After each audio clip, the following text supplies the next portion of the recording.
माझे विचार आहे ना असे आहेत ना की बाबा माझ्यामुळे कोणाचं नुकसान नाही व्हायला पाहिजे. आणि घरात मला शिकवलंय आपल्यावरती बोट उचलेला सकाळी काम करायचं नाही, समजलं. आणि च्या आईला इथं असल्या आपले भंगार काही जण आहेत ना, त्यांच्यामुळे सगळ्या रिक्षावाल्या बदनाम आहेत. सगळे रिक्षावाल्याला नाव ठेवतात. कधी कोण बोलतं का की बाबा रिक्षावाला. आणि ह्या कस्टमर लोकांना पण लक्षात ठेवा, ट्रॅफिक असेल तर रिक्षावाला पाहिजे. यांच्या घरात प्रॉब्लेम झाला, गाडी पंक्चर झाली, यांना रिक्षावाला पाहिजे. यांच्या घरात मैत झाली तर यांना रिक्षावाला पाहिजे. याच्या प्रत्येक गोष्टीमध्ये रिक्षावाला पाहिजे. आणि हे लोक रिक्षावाल्याला नाव ठेवतात.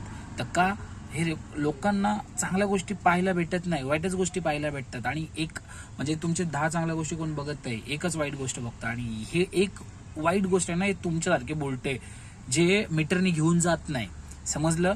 जे अरे तुम्ही एक ऑर्डरच्या मागे 10 रुपये वाचवले ना, दिवसभरामध्ये प्रत्येक रिक्षावाला कम से कम 15 राईड कंप्लीट करतो, 15 ऑर्डर कंप्लीट करतो.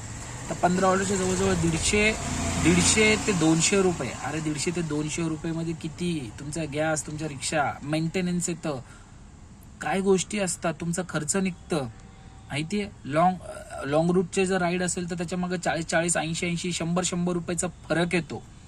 तरी चुट्ट्यागत काल तर एका भुलट्याला एवढं समजवलं, त्याला पिलेला होता. आणि त्या मॅडम एवढी शिकलेली असून तिला सांगितलं ते ओलाचं म्हणजे ते फायनल रेट तुम्ही ड्रायव्हर सोबत डिसाईड करून ठरवू शकता. तिला समजवलं, शाळेची प्रिन्सिपल होती ती, तरी तिला बिंडोक होती ती. आणि तिच्यापेक्षा बिंडोक तर तिला बोलून फायदा नाही, कारण की आपल्या भुलटे रिक्षावालेच त्यांना असं घेऊन जातात, म्हणून त्यांच्यामुळे दुसऱ्यांचं नुकसान होतं.